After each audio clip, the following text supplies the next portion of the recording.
మే 2వ తారీఖు నుంచి 2025 సంవత్సరం వరకు కూడా 2025 ఉగాది వరకు కూడా గురువు వృషభ రాశిలో ఉండడం, అలాగే 2024 జనవరి నుంచి 2024 మే 2వ తారీఖు వరకు గురువు మేషరాశిలో ఉండడం, అలాగే శని 2024 మొత్తము కూడాను ఈ యొక్క కుంభరాశిలోనే సంచారం జరగడం, కుజుడు అక్టోబర్ 21 నుంచి జనవరి 21వ తారీఖు వరకు కుజుడు కర్కాటక రాశిలో ఉండడం, ఈ కారణం చేత కొంత శుభ అశుభ ఫలితాలు అనేటువంటివి వృషభ రాశి వారికి కలుగుతాయని చెప్పవచ్చు.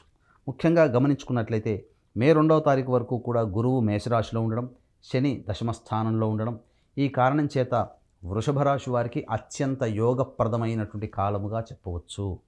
అన్ని రంగాలలో అనుకూలత అనేటువంటిది ఉంటుంది.